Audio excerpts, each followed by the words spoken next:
Hi friends, இந்த வீடியோவில் நம்ம எங்கே போயிட்டுருக்கோம் அப்படின்ட்டு டைட்டில் பார்த்தோன்னே கண்டுபிடிச்சிருப்பீங்க. என்னோடய பர்த்டே வீடியோ தான் இது.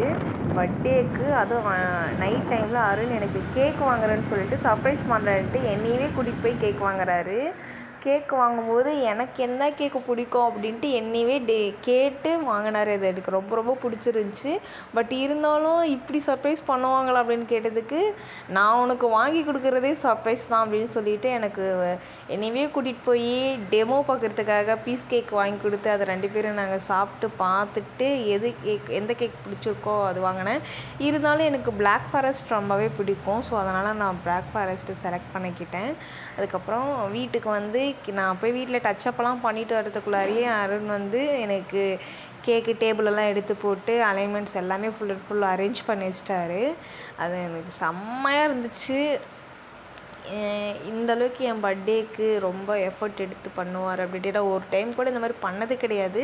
பட் இந்த டைம் எனக்கு ரொம்ப எக்ஸைட்டடாக இருந்துச்சு இந்தளவுக்கு பண்ணுவார் அப்படின்ட்டு. ஏன்னா அவரோட ஃபேஸ் பார்த்தாவே தெரியும் அவ்வளோ சந்தோஷம். ஏன்னா என்னோடய சந்தோஷத்தை விட அவரோட ஃபேஸில் இருக்கிற சந்தோஷம் நான் ரொம்பவே நோட் பண்ணேன். ஏன்னா அவருக்கு அவ்வளோ ஒரு ஹாப்பி. அதுக்கப்புறம் ட்ரெஸ்ஸு கூட 2 பேரும் ஒரே கலரில் தான் போடணும் அப்படின்னு சொல்லிட்டு அவர்கிட்ட என்ன டிஷர்ட் இருக்கோ அதே கலரில் நானும் போய் எனக்கு கடையில் ட்ரெஸ் செலக்ட் பண்ணிக்கிட்டேன். இது வந்து அம்மா எனக்கு அமௌண்ட்டு கொடுத்தாங்க. அம்மா கொடுத்த காசில் தான் நான் எடுத்துக்கிட்டேன். எனக்கு இது ரொம்பவே பிடிச்சிருந்துச்சு.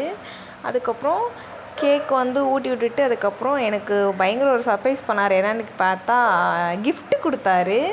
கிஃப்ட் எனக்கு ப்ரெசென்ட் பண்ணுவார்னு எனக்கு தெரியும். ஏன்னா என்கிட்ட கேக் வாங்க போகும்போது சொல்லிட்டாரு கிஃப்ட் கொடுக்குறேன் அப்படின்ட்டு. அதுக்கப்புறம் நீ ஒரு ஓரமாக பைக்கு கிட்டே போய் நில்லு, நானே போய் பார்த்து எடுத்துகிட்டு வரேன் அப்படின்னு சொல்லிட்டு கிட்டத்தட்ட 1 ஹவர் பண்ணிட்டாருங்க கிஃப்ட்டு கடையிலேயே.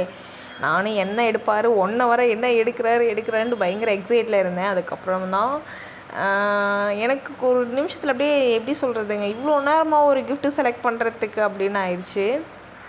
அதுக்கப்புறம் ஒரு வழியாக கிஃப்டெல்லாம் செலக்ட் பண்ணிட்டு வந்துட்டார். அதுக்குள்ளார என்ன இருக்கும் அப்படின்ட்டு பயங்கர ஒரு இதிலையே நான் ஓப்பன்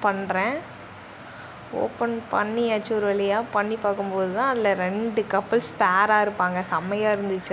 அதில் ஹார்ட்டெல்லாம் போட்டு அந்த கிஃப்ட் பேக் பார்த்தாவே தெரியும். அதில் ஹார்ட்டினெல்லாம் விட்டு அழகாக அதுலேயே ஹாப்பி பர்த்டே ஃபியான்சின்னு சொல்லி ரைட் பண்ணியிருப்பாரு. கேக்கில் மேலே டைட்டில் ரைட் பண்ணுவோம் இல்லையா, அதுவுமே நல்லா இருந்தது. ஹாப்பி பர்த்டே ஃபியான்சி அப்படின்னு சொல்லி போட்டிருந்தாரு. அதுவுமே எனக்கு ரொம்ப பிடிச்சிருந்துச்சி. ஏன்னா அது ரைட் பண்ணும்போது நான் வந்து பில் கொடுக்குற இடத்துல போய் நின்றுருந்தேன். இவர் போய் ரைட் பண்ணிகிட்டு இருந்தார். சூப்பராக இருந்துச்சு. ஆனால் இதையும் நான் எக்ஸ்பெக்ட் பண்ணிட்டேன் இந்த மாதிரி எழுதி கொடுப்பாரு அப்படின்ட்டு. எனக்கு அது ரொம்ப ரொம்ப பிடிச்சிருந்துச்சி. அதுக்கப்புறம் ஓகே டைம் ஆயிடுச்சா அப்படின்ட்டு நான் பக்கத்தில் இருக்கிறவங்களுக்கு எல்லாத்துக்கும் கேக் கட் பண்ணி கொடுக்க போயிட்டேன். நீங்களும் வாங்க ஃப்ரெண்ட்ஸ் கேக் சாப்பிட்லாம். அருண் ஃபேஸில் பாருங்கள் எவ்வளோ சிரிப்பு தெரியுது. எனக்கு ரொம்ப சந்தோஷமாக இருக்குது. Okay bye.